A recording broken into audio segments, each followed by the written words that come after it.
Thank you so much for joining us today at Christpoint Church. We want you to know we're real people living real lives, serving a real God.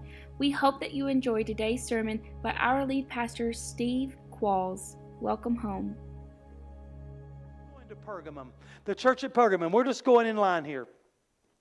This is the third letter written to the third church, but it's the second one we're looking at today. Jesus calls the city Satan's throne. He says, this is where Satan's throne is. Now I'm going to get, if you just read through it, and here's why I can't. Tina and I were talking a few days ago. She said, I need to study more and read less.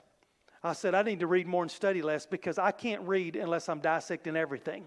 So I don't know if it's a curse or a blessing. But this is what, if you just read it, then you just read it's where Satan's throne is. Okay, we just think it's a bad city. Let me show you why this city has the reputation of being where Satan's throne is. Because the people worshipped in the city of Pergamum, they worshipped 4 mythical godheads. Greek mythical godheads. Zeus being one of those. So their presiding God, which wasn't Zeus, their presiding God over their particular city was believed to have healing powers. It was in the shape of a snake, a serpent. It was believed. You think they copied?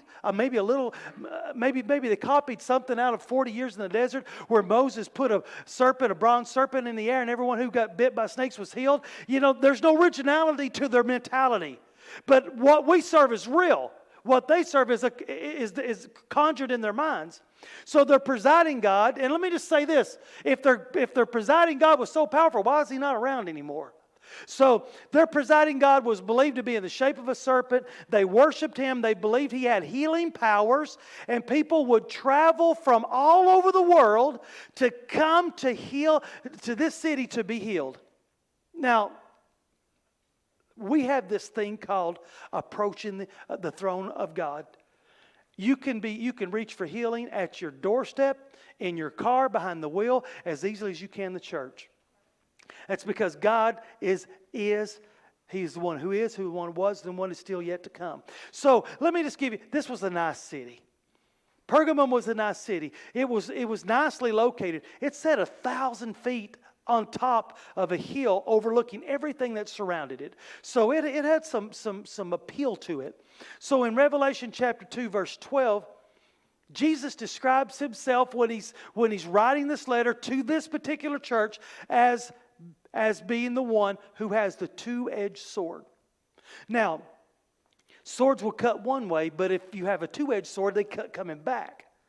So he compares himself as being to them. Now I'm a two-edged sword. It's a little bit harsher.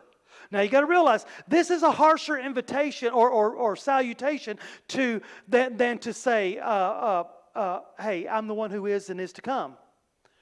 This is a little harsher. I'm the one that has the two-edged sword. And here's the fault I find in you people. I found some things I like, but here's the fault I found in you people. And let's get right to it. You have allowed outside influence on the inside of the church. We looked at that last week, but this is a better example.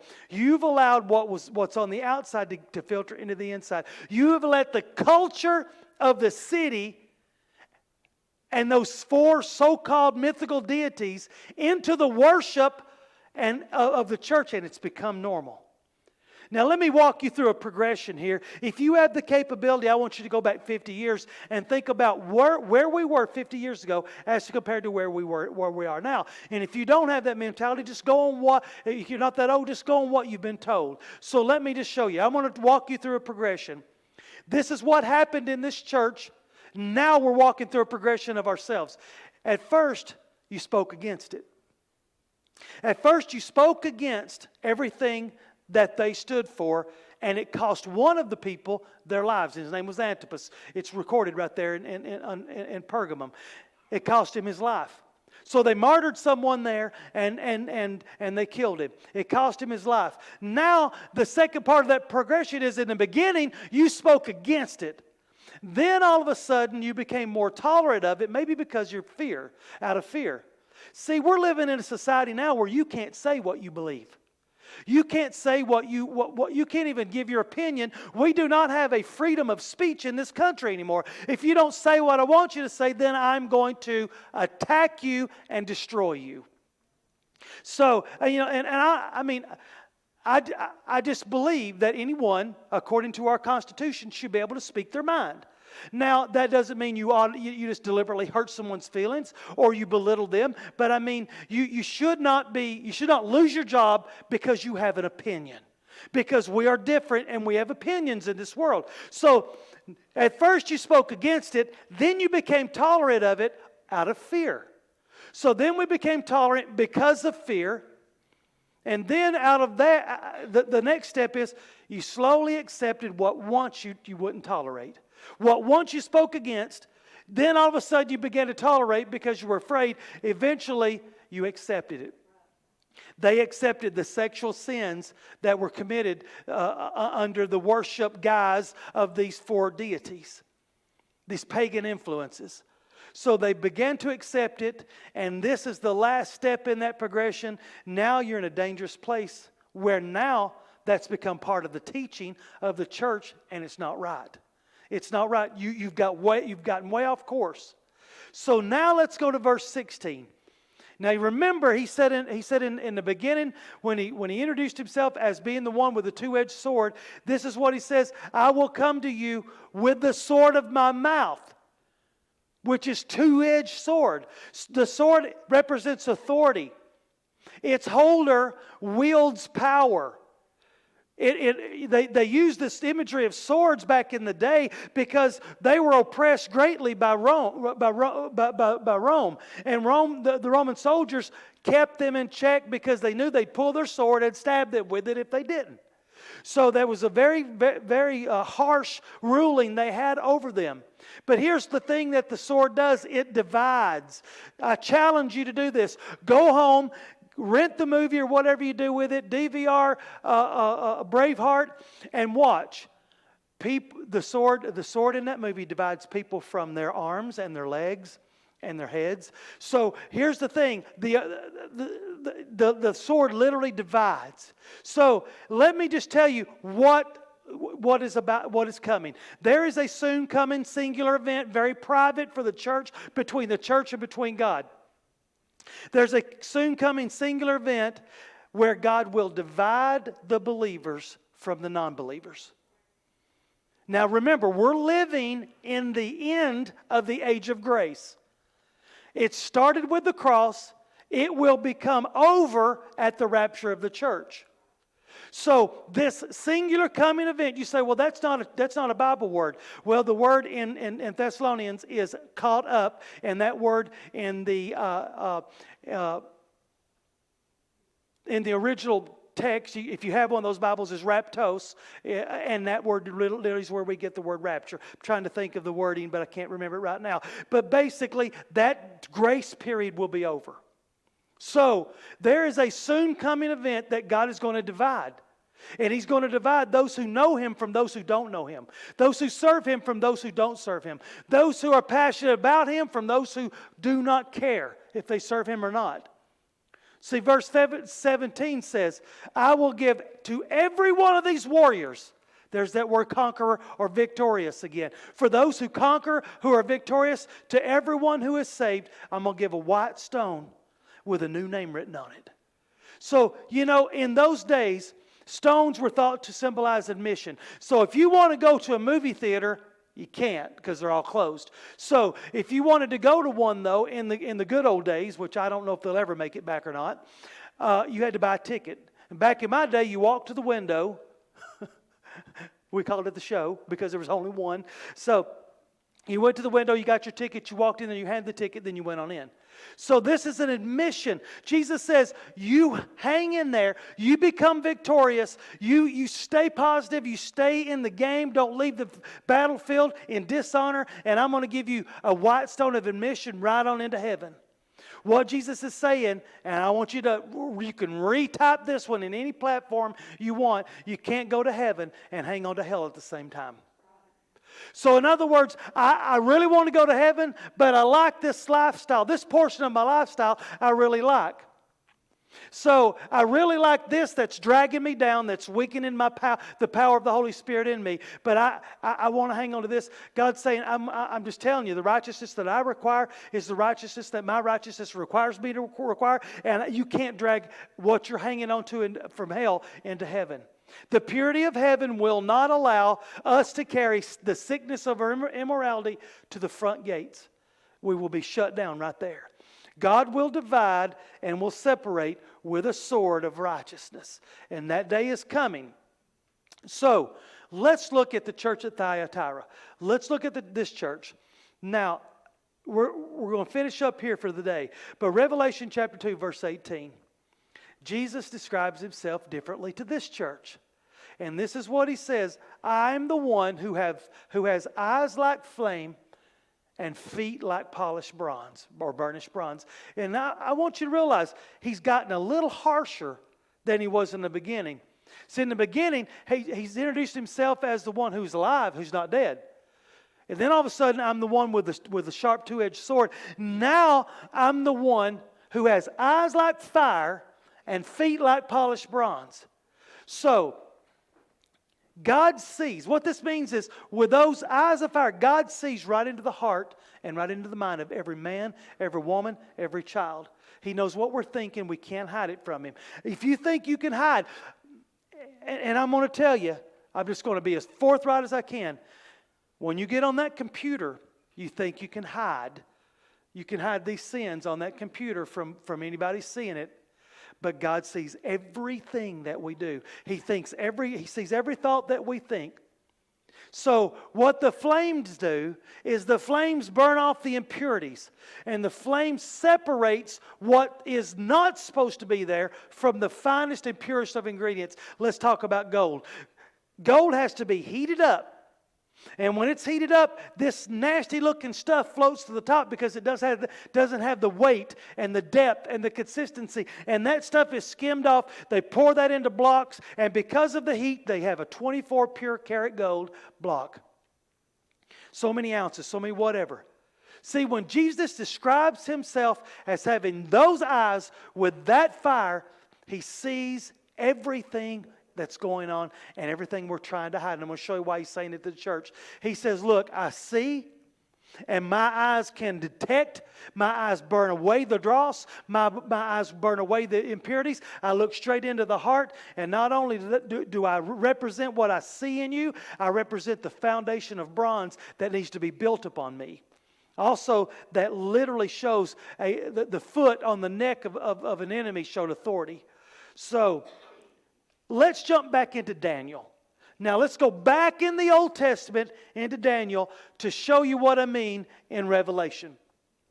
So Daniel, back in Daniel chapter 2, verse 33, he interprets a dream.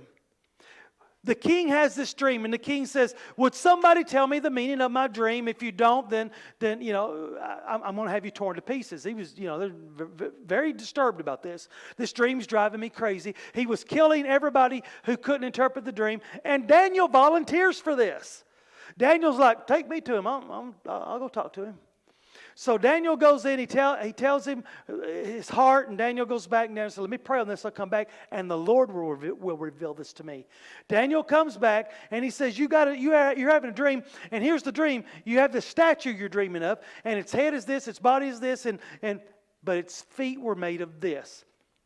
Part iron and part clay. Now, I don't know if you've ever tried to build something or not, but those two components aren't compatible. The description of the statue, it was 90 feet tall, 90 feet tall, and 9 feet wide.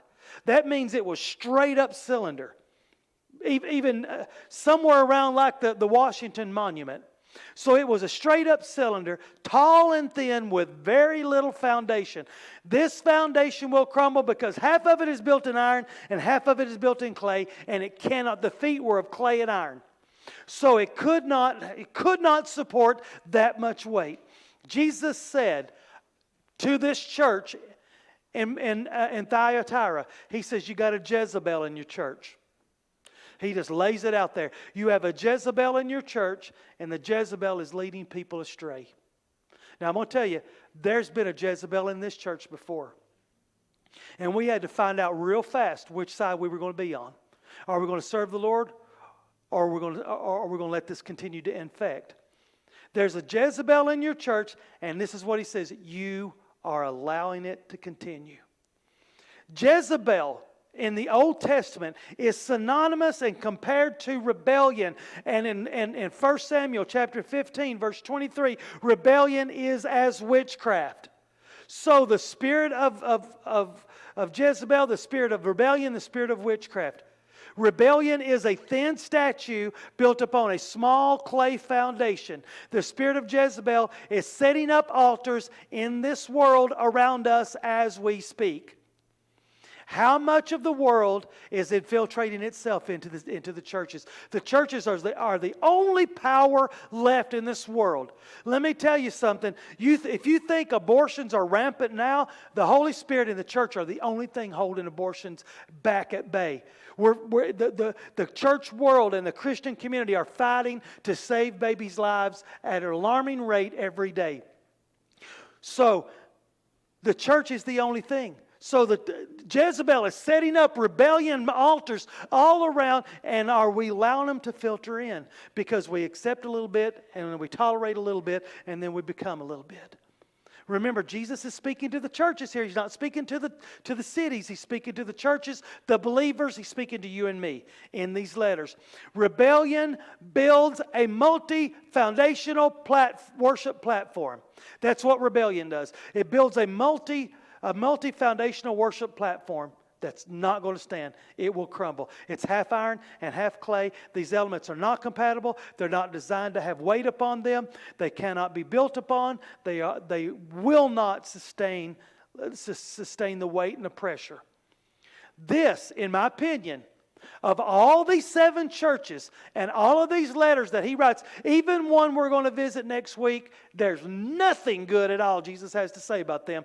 This is still, in my opinion, the most dangerous church. I'm going to tell you why. Because the spirit of Jezebel, the spirit of rebellion, the spirit of witchcraft does not easily relent. Its primary weapon is pride. Its primary weapon is pride. Because I'm going to tell you, we have experienced it, and we have even tried to pull the Jezebel spirit, cast the Jezebel spirit out and pull the people back, and they looked at us. I'm telling you, I saw it and I witnessed it with my own eyes. They spoke to us straight evil. Tina and I sitting right here, and we had to ask them, get out. We protected you guys from this. You didn't see it. It's been some time back now, but you can't stay here. You've got to go. That's exactly what's happening in this world today. It's so dangerous that Jesus himself doesn't speak to the remnant that comes through this. He speaks to the rest of them. Let's look at verse 24. Revelation 2:24. But to the rest of you. In other words, those of you who are tolerating and teaching and letting this spirit have its way and leading people astray, you're so steeped in pride you don't even feel like or think that you have anything wrong with you. Pride is the thing that will keep us from knowing the Lord. Pride is the thing that laughs back at you when you say, I really want to speak to you about your salvation. I don't need your Jesus. Don't talk to me about that stuff. Yeah, you're freaks what you are. You know what? Believe me, I've had it all. It's you're not going to be exempt from it. But see, he speaks to the rest of the people as to the rest of you in Thyatira. He says Jesus compares himself to the foundation that is solid bronze and the foundation that can be built upon, the foundation that is stable and can support the pressures of life's challenges. He says, build your foundation, build your Christian walk upon this foundation, and it will last. If you want to build a marriage, you build it upon this foundation, and it will last. If you build a marriage on sex or beauty or good looks, it's a clay foundation. It can't last. Verse 27. The righteous who endure, those that do not fall away. He says, those that do not fall away to anything. Now remember, we said this 2 weeks ago. I spoke with a pastor friend of mine this week that gave me the statistic. I said, I preached it. He said, well, I did too. In the last 4 months, 32% of the church population has quit in America. 32%. Do you know that's 1 in every 3 people have quit church in the last 4 months in America? Some places are going to have a lot more people coming. Some are going to have a lot less. But they have quit. In verse 27, he says, the righteous who endure and do not fall away to anything. You don't quit. Those who have a heart that have been forgiven. Those that cultivate that forgiveness and that heart of forgiveness. Those that remain faithful to serve the Lord. They will rule with iron rods. Who are they going to rule? The ones who don't. They're going to rule the ones that look like they're having a good time and living it up. Trust me, I know what it looks like. I did that once. I like living it up in the Lord. That's my living it up. I'm having a ball doing that.